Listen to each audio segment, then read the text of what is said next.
तो आगे बात करते हैं हम लोग आज। वैसे लास्ट क्लास की यदि बात करेंगे तो अपने प्रीवियस क्लास में हमने न्यू चैप्टर स्टार्ट किया था, कंट्रोल एंड कोऑर्डिनेशन। और कंट्रोल एंड कोऑर्डिनेशन में हमने कंट्रोल और कोऑर्डिनेशन का मतलब क्या होता है वो समझ लिया था। और एक हमने टर्म समझी थी, होमियोस्टैसिस क्या होती है। इसके अलावा और भी कई सारी टर्म थी, वो सारी टर्म वगैरह हमने अपने प्रीवियस क्लास में समझी। ठीक है, इन सब के बारे में हमने डिस्कस किया था। और हमने केमिकल कोऑर्डिनेशन स्टार्ट किया था प्लांट में किस तरह से होता है केमिकल कोऑर्डिनेशन, सारी बात हमें समझनी है। तो हमने इसमें सबसे पहली बात जो पढ़ी थी वो पढ़ा था कि भाई प्लांट में मूवमेंट कैसे कैसे होता है और कितनी तरह का मूवमेंट प्लांट में हो सकता है। तो उसमें हम सबसे पहले समझ रहे थे ट्रॉपिक मूवमेंट जो होती है प्लांट के अंदर, जिसे हम कर्वेचर मूवमेंट बोलते हैं। और ये डायरेक्शनल होती है, ये एक डायरेक्शन में हो रही है। या तो ये सनलाइट की तरफ हो रही है तो उसको बोलेंगे पॉजिटिव फोटोट्रॉपिज्म, या उसके अगेंस्ट होगी तो नेगेटिव। तो दो तरह की है, पॉजिटिव और नेगेटिव। सोर्स के स्टिमुलस की तरफ मूव कर रहा है तो पॉजिटिव, स्टिमुलस के अपोजिट मूव कर रहा है तो नेगेटिव। ठीक है, इसमें हमने समझ लिया फोटोट्रॉपिज्म क्या होता है और जियोट्रॉपिज्म क्या होता है और कीमोट्रॉपिज्म क्या होता है। इतनी बातें हम समझ चुके। अब देखें, कुछ मूवमेंट इसमें ऐसी होती हैं जो कि एक स्टिमुलस के अगेंस्ट हो रही हैं। मतलब स्टिमुलस के अगेंस्ट प्लांट रिस्पॉन्स क्रिएट कर रहा है, लेकिन ये जो रिस्पॉन्स है ये इंडिपेंडेंट है डायरेक्शन की, मतलब नॉन डायरेक्शनल रिस्पॉन्स है। यदि जो नॉन डायरेक्शनल मूवमेंट होगी प्लांट में तो उस तरह की मूवमेंट को बोलेंगे हम nastic movement.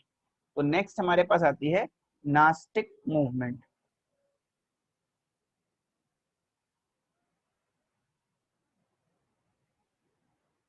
Nastic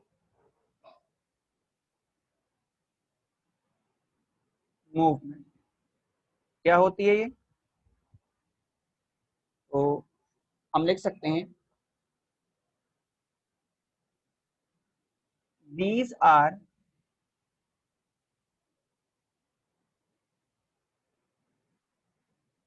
non directional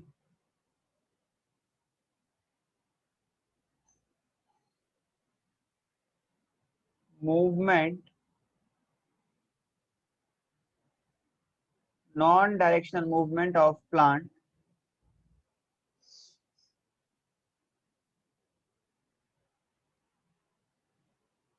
against the stimulus, against the stimulus। ठीक है, इसको बोलते हैं हम लोग नास्टिक मूवमेंट। नास्टिक मूवमेंट में हमारे पास एग्जांपल आता है, जैसे माइमोसा प्यूडिका जो प्लांट है ये शो करता है मूवमेंट। इसमें क्या होता है, जैसे प्लांट का नाम है टच मी नॉट, जैसे मूवमेंट ऑफ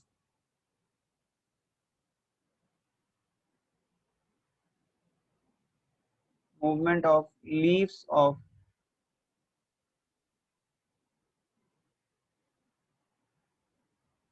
माइमोसा प्यूडिका। ठीक है, इसका नाम है touch me not.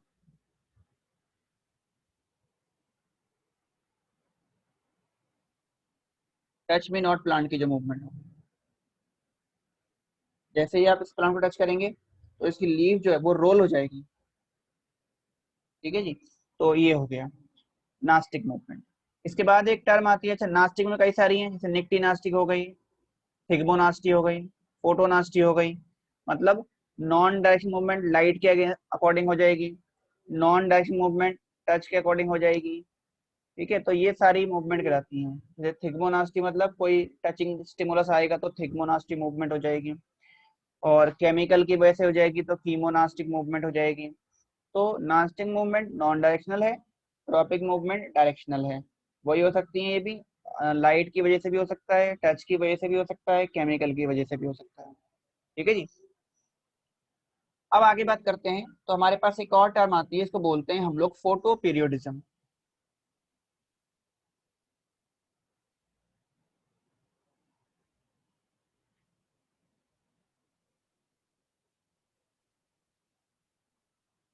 Photo periodism, ये क्या होता है? देखो, फोटो पीरियोडिज्म एक ऐसा फेनोमेना है जिसमें हम ये बात समझते हैं कि जो फ्लावरिंग है और फ्रूटिंग है, या प्लांट में फ्लावर का खिलना या सीड का जर्मिनेट कर जाना, ये सब लाइट के ड्यूरेशन पे डिपेंड भी करता है। मतलब कितने टाइम तक लाइट अवेलेबल है प्लांट को, उस पर डिपेंड करेगा फोटो पीरियोडिज्म। तो सबसे पहले इसके बारे में लिख लेते हैं कि ये फोटो पीरियोडिज्म है क्या। तो देखिए, क्या है photo periodism?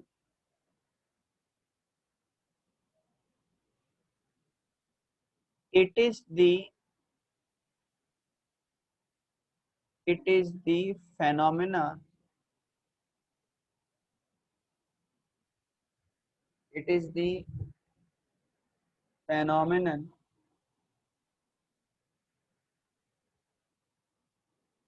in which flowering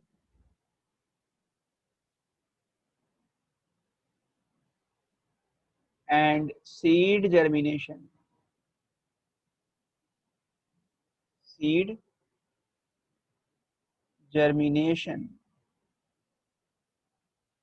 is depend upon duration of light, duration of light, light कितने टाइम तक अवेलेबल है उस पर भी डिपेंड करता है फ्रूटिंग एंड फ्लावरिंग, या फ्लावरिंग एंड सीड जर्मिनेशन।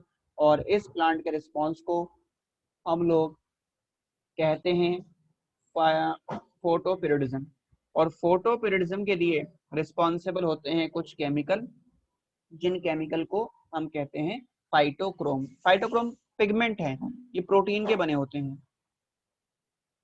हम लिख सकते हैं कि there are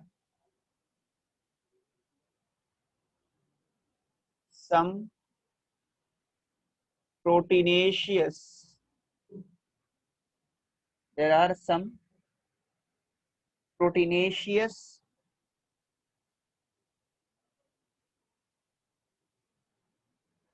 pigments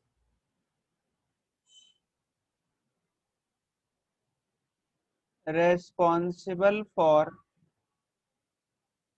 flowering and seed germination, seed germination called phytochrome, phytochrome। और ये लाइट के अकॉर्डिंग ही काम करेंगे। ये क्या करते हैं? इनकी मदद से ही प्लांट इस लाइट स्टिमुलस के अकॉर्डिंग रिस्पॉन्स करता है। With the help of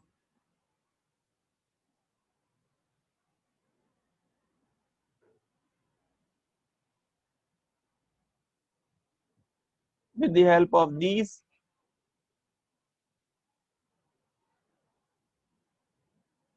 pigments, plant response according to light stimuli। ठीक है, तो ये हो गया फोटो पीरियोडिज्म। अब इस फोटो पीरियोडिज्म के बिहाफ पे प्लांट को तीन कैटेगरी में बांटा गया है।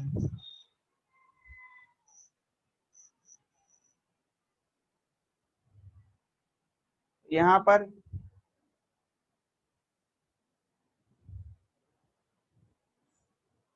प्लांट्स को तीन कैटेगरी में डिवाइड किया गया।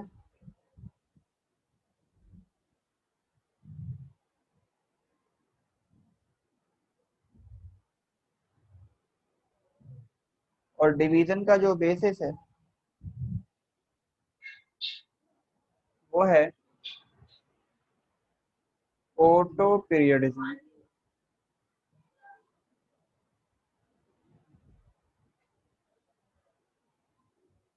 इसके बिहाफ पे प्लांट को 3 कैटेगरी में बांटा गया है। कौन कौन सी कैटेगरी में? पहले आते हैं long day plant. Long day plants जिसे हम बोलते हैं LDP, मतलब ऐसे प्लांट जिन्हें ज्यादा लंबे समय तक लाइट की रिक्वायरमेंट है फ्रूटिंग और फ्लावरिंग के लिए, या फ्लावरिंग और सीड जर्मिनेशन के लिए। दूसरे हैं short day plant. Short day plant बोलते हैं SDP। ऐसे प्लांट जिनको कम ड्यूरेशन के लिए लाइट चाहिए फ्लावरिंग और सीड जर्मिनेशन के लिए। तीसरे हैं day neutral plant. Day neutral plant या neutral day plant. Day neutral plant DNP। ऐसे प्लांट जो लाइट पे डिपेंड नहीं करते, ड्यूरेशन पे डिपेंड नहीं करते कि इसमें अगर ज्यादा लाइट हो या कम लाइट हो, इनके अंदर फ्लावरिंग और सीड जर्मिनेशन हो जाएगा। तो इस तरह से फोटो पीरियडिज्म के बिहाफ पे हमारे पास 3 कैटेगरी के प्लांट आते हैं। तो ये हमने बात कर ली मूवमेंट इन प्लांट्स के बारे में, मूवमेंट समझ लिया और फोटो पीरियडिज्म को भी समझ लिया। अब हम प्लांट में कुछ हार्मोन्स के बारे में बात करेंगे जिन्हें हम लोग बोलते हैं प्लांट ग्रोथ रेगुलेटर्स। तो यहाँ तक नोट करें और उसके बाद हम प्लांट ग्रोथ रेगुलेटर्स की बात करें।